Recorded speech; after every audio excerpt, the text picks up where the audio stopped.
twongeye kuba ikaze kuri YouTube channel. Kuri uyu mwanya rero tugiye kugaruka by'umwihariko ku buryo Perezida Paul Kagame na Felix Tshisekedi bagiye guhurira mu nama bombi kugira ngo baganire ku kibazo kiri muri Congo, by'umwihariko muri Kivu y'Amajyaruguru. Rero bakaba bahujwe n'umuryango hano wa East Africa, akaba ariho abazakorera inama ku wa gatandatu w'iki cyumweru turimo, akaba ariho iyo nama izaba. Reka twinjiremo turebe ngo ubundi kugira ngo iyi nama itegurwe, abaperezida bo muri uyu muryango wa East Africa babigizemo uruhe ruhari ku buryo Tshisekedi birangira yemeye ko agomba guhura na Perezida Paul Kagame bakaganira ku kibazo kiri muri Congo, aho kugira ngo agomeze abihirikira ku gihugu cy'u Rwanda, ahubwo bagashaka uburyo babikemura hakiri kare. Perezida Paul Kagame y'u Rwanda na Perezida wa Repubulika Iharanira Demokarasi ya Congo Antoine Felix Tshisekedi, kuko nabikubwiye, bagiye guhurira mu biganiro ku kibazo cy'umutekano muke uri mu burasirazuba bwa Congo, by'umwihariko muri Kivu y'Amajyaruguru. Reka nguhereze ikaze ngusaba gukora subscribe. Iki kiganiro ni ikiganiro kigiye guhurizwa hamwe n'ibiganiro bitatu, by'umwihariko turebera hamwe n'ukuntu abaturage bo muri Goma bari kwigaragambya basaba Perezida Tshisekedi kuba yava ku butegetsi, kubera ko ngo atabashije kubarindira umutekano ndetse no kuzuza amasezerano yari yagiranye n'uyu mutwe wa M23. Mu kiganiro kigufi yashyize ku rukuta rwe rwa X, Perezida William Ruto wa Kenya yanditse ko aba bakuru b'ibihugu bazahurira muri iyo nama izaba ihuje umuryango w'ibihugu bya Afurika y'Uburasirazuba, East African Community, n'ibihugu bya Afurika y'Amajyepfo SADC, baganire ku kibazo cy'umutekano muke mu burasirazuba bwa Congo. Perezida Ruto yanditse ko amahoro n'umutekano ari ubutunzi bwo ku rwego rwo hejuru mu karere, kandi ko bukwiye gushyirwamo imbaraga zose zishoboka kugira ngo buri gihugu kibeho gitekanye. Ibi ngibi rero akaba ari byo uyu muperezida Ruto yagomeje agarukaho. Yagize ati: ndanezerewe kubera ubuyobozi bwa SADC na East African Community ku buryo kwemeranya guhurira mu biganiro bigamije kurebera hamwe uko ibibazo by'umutekano mukeya mu burasirazuba bwa Congo cyakemuka. Nta gushidikanya ko twese dushyize hamwe umutekano utasagamba ku mpande zombi, kandi by'umwihariko hano muri Afurika. Mu baperezida bemeye ubutumire muri iyo nama harimo Suluhu Samia wa Tanzania, Felix Tshisekedi wa DRC, Paul Kagame w'u Rwanda, Cyril Ramaphosa wa Afurika y'Epfo cyangwa South Africa, Kaguta Museveni wa Uganda na Hassan Somoud wa Somalia. Akaba aribo bemeye ko bazaza kugira ngo baganire kuri kino kibazo cyo muri DRC, ndetse barebe uburyo bakemura aya makimbirane ari hagati y'igihugu cy'u Rwanda ndetse na Congo. Iyi nama idasanzwe ikaba izabera mu mujyi wa Dar es Salaam muri Tanzania. Iyi nama igiye kuba n'imwe mu myanzuro uherutse gufatwa mu nama idasanzwe yabereye muri zimwe zabereye muri Zimbabwe, ihuje abakuru b'ibihugu bigize umuryango wa SADC, aho byanzuye ko hakwiye inama ihuriramo East African Community na SADC kugira ngo hazamurwe cyangwa se kugira ngo hasuzumwe ikibazo cy'umutekano muke mu burasirazuba bwa Congo, by'umwihariko. Ibi ngibi akaba aribyo bigiye gutuma Perezida Paul Kagame ahaguruka hano mu gihugu cy'u Rwanda agiye muri Tanzania kugira ngo barebe uburyo umutekano wagaruka mu gihugu cya Congo. Reka turebere hamwe noneho ikiganiro Perezida Kagame yagiranye na CNN. Iki ni ikinyamakuru gikomeye cyane gikorera hirya no hino ku isi, by'umwihariko mu gihugu cy'Ubwongereza, ubwo bari kumubaza ku bibazo bijyanye n'igihugu cya Goma, ndetse yavuzeho byinshi, by'umwihariko ashinja Perezida wa South Africa amakosa menshi yagiye akora kubera inyungu ze runaka. Yohereza abasirikare mu gihugu cya South Africa, ku buryo kuri ubu ngubu bamaze gupfira abasirikare be 15, ndetse n'abandi babaye inkomere ku buryo ushobora kumva ngo isaha n'isaha bamaze gushiramo umwuka. Umuvugizi mu biro by'umukuru w'igihugu Stephanie Nyombayire yatangaje ko mu kiganiro Perezida Kagame yagiranye na CNN hari ibitaragiye hanze kuko iki gitangazamakuru cyahisemo gukata bumwe mu butumwa bwe ntibutambuke. Mbega nyine bamaze kugikora, ariko byinshi mu byo baganiriyeho bagiye babicagaguramo kugira ngo bitajya hanze, nyine ugasanga bibaye ibindi kugira ngo hatambuke gusa ibyo abanyamakuru bumvaga bashakaga. Ku wa mbere nibwo Perezida Kagame yagiranye ikiganiro n'umunyamakuru Lori Modowa wa CNN, cyatambutse mu bice bibiri, igice kimwe gifite iminota 4 n'ikindi gice gifite iminota 2 n'amasegonda 58. Iki itangazamakuru cyabikuyeho inkuru n'ikibazo Modowo yabajije. Iki ngiki rero icyo gitangazamakuru nk'uko nabikubwiye cyabikuyemo iyi ntuza yabajije Paul Kagame niba ingabo z'u Rwanda ziri muri Congo. Umukuru w'igihugu mu kumusubiza akamubwira ko ntabyo azi. Urumva ko perezida nyuma yo kumubaza ko nimba nta ngabo z'u Rwanda ziri mu gihugu cya Congo, Perezida Paul Kagame yahise amusubiza ati ngewe ibyo ngibyo ntabyo nzi rwose. Umukuru w'igihugu muri iki kiganiro yumvikanye asa n'unenga uyu munyamakuru ko ikimuraje inshinga ari ukumenya niba ingabo z'u Rwanda ziri muri Congo. Ati birasa naho ushishikajwe nuko kwemerera ko ingabo z'u Rwanda ziri muri Congo. Twakomeza tukagera n'ejo, ntabwo ibisubizo nguha bihinduka kuko wakomeje guhatiriza cyane.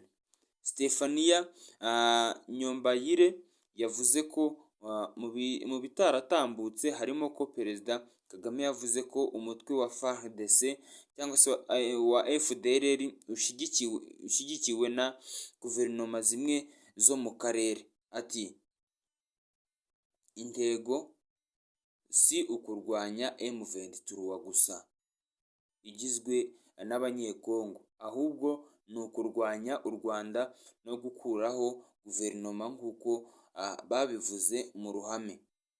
Umukuru w'igihugu yakomeje agira ati haba hari utekereza ko u Rwanda ruzicara gusa rugategereza ko ibyo biba.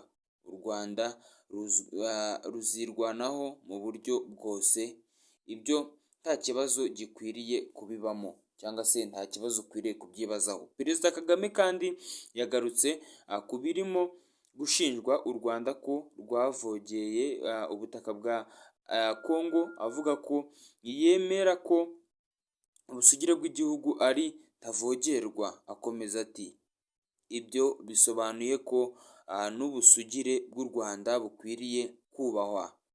Ntabwo hari ubusugire bw'igihugu kimwe kuruta ubw'ikindi, iryo ni ihame ndakuka. Umukuru w'igihugu yavuze ko kandi ko umuryango mpuzamahanga ukunzwe kwibasira u Rwanda wasize FDLR muri Congo, none imyaka 30 ikaba ishize uyu mutwe widegembya. Yavuze ko miliyari zirenga 40 zimaze gukoreshwa mu bikorwa byo kugarura amahoro mu burasirazuba bwa Congo, ariko mu myaka irenga 25 ayo mahoro akaba adahari. Ati gushinja u Rwanda ni uburyo bworoshye bwo guhisha amahano bagizemo uruhare n'ingaruka yagize mu karere. Yakomeje agira ati ikibazo biroroshye kucyumva, abantu bafata nk'aho bigoye kubyumva kugira ngo batagira ibyo babikoraho. Nta muntu udafite ubwenge yaba yaramaze kumva ikibazo nyuma y'imyaka 30. Ku bijyanye n'intambara imaze iminsi iba mu burasirazuba bwa Congo, yanasize umutwe wa M23 wigaruriye umujyi wa Goma. Perezida Kagame yavuze ko nta muntu ufite inyungu mu ntambara ndetse ko atekereza ko na Kisekedi atayikeneye. Ati gusa Kisekedi yashowe muri iyo nzira n'abantu bamwijeje ko bazamurwanirira iyo batabikora ahari yari kubona impamvu y'ukuri agashyira imbere amahoro. Mu bindi Perezida Kagame yaganiriye na CNN ariko bitegeze bitangazwa harimo umutekano w'u Rwanda. Yavuze ko ikimuraje ishinga ari umutekano w'Abanyarwanda. Ati shinzwe inyungu z'igihugu n'ibyafasha kubona amahoro. Hanyuma Kisekedi ari kuvuga ko ku bijyanye no kutwandagaza bijyanye n'irari ry'iyo cyangwa se bijyanye n'irari ryo cyangwa se ibyifuzo bye. Ntabwo ushobora kuyobora igihugu hanyuma ngo uteze umutekano mukeya kandi wowe ubona ko ibyo ngibyo biri buze kugeza igihugu kure. Yakomeje agira ati icy'ingenzi ku Rwanda ni uko tugomba kwirinda mu mitekerereze yacu, tugomba kumva ko nta muntu uzabidukorera. Twarabibonye mu mwaka w'1994 nibyo byatumye dukora ishoramari mu bijyanye n'umutekano, ibindi bizivugira. Ibyo ngibyo akaba aribyo Perezida Paul Kagame yabwiraga umunyamakuru wa CNN ari kumuhata ibibazo ku bijyanye n'ikibazo kiri hariya mu gihugu cya Congo. Imyigaragambyo igoma, abaturage barashaka ko Kisekedi ava ku butegetsi. Abatuye mu mujyi wa Goma n'impunzi zahunze imiryango yo mu burasirazuba bwa Repubulika Iharanira Demokarasi ya Congo bakoze imyigaragambyo bamagana Perezida wa Repubulika Iharanira Demokarasi ya Congo Felix Kisekedi, bamushinja intege nkeya kuko yananiwe gukemura ikibazo cyabo kiri hagati y'umutekano wa Congo ndetse n'umutwe wa M23. Ibyumweru bibiri bigiye gushira umutwe wa M23 wigaruriye umujyi wa Goma n'ibindi bice byo muri Kivu y'Amajyaruguru ndetse abatuye muri iyi ntara aho uyu mutwe wafashe bahamya ko amahoro yahagarutse. Ubu batagihura n'ababahohotera babambura utwabo. Mu myigaragambyo yabaye kuri uyu imyigaragambyo yari iherutse kuba kuri 31 Mutarama 2025, abaturage bagaragaje ko nyuma yo kubona amahoro bahawe na M23 bifuza gusubira mu bice bakomokamo. Uwitwa Mwangwiko yabwiye Igihe ati ubu turi impunzi, tumaze umwaka n'amezi 3 tuvuye i Masisi. Twavuyeyo tujya mu nkambi, abana benshi bahasize ubuzima ariko twishimiye ko M23 yafashe ibice bimwe ariko turabasaba ko batubohora tugasubira iwacu. Banditse ko bazadutwara mu modokari bakadusubiza iwacu nubwo ibisasu byasenye inzu zacu ariko twakwishimira gusubira mu bice dukomokamo. Undi mugabo yavuze ko yishimiye ko M23 yageze muri Goma ariko akayishimira ko kugera iwabo i Masisi ndetse ko yakishimira kongera kubona umuryango we yasize. Ati nimpagera nkasanga ari amahoro M23 ibimfashijemo nabwo nzishima. Saudi wari ufite icyapa cyanditseho amagambo y'Igifaransa avuga ko batishimiye ko igihugu cya Congo cyakomeza kuyoborwa na Felix Kisekedi, nawe yagize ati Kinshasa bashatse kuvuga ngo mukomeze muzagere i Kinshasa. Yavuze ko anejejwe n'uko umutwe wa M23 wigaruriye umujyi wa Goma. Ati komoka Kitsanga, maze umwaka n'igice nabaga mu nkambi ya Rusayu, ariko amasasu yarashwe mu nkambi, twese turirukanka tujya mu mihanda. Rero turabasaba ngo muducyure iwacu kuko twenda kwicwa n'inzara. Kito utuye i Masisi mu Rubaya yavuze ko umunsi yumvise ko M23 yafashe ako gace hariyo akavuyo, ariko akimara kugera i Goma hahise habaho impinduka, abajura baragabanyutse.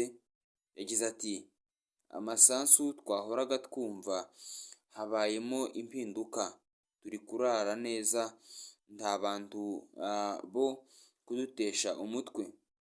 Abajura babaga benshi mu mazu, bajyaga binjira mu mazu bakiba abantu bakanabica, ariko ubu tumaze iminsi nta ibyo bintu bitaba. Mugisha Hassan na bagenzi be bahunze muri 2023, akibuka ko mu gihe cyose wagendaga ufite amafaranga cyangwa telefone, abasirikare ba leta bayikwamburaga.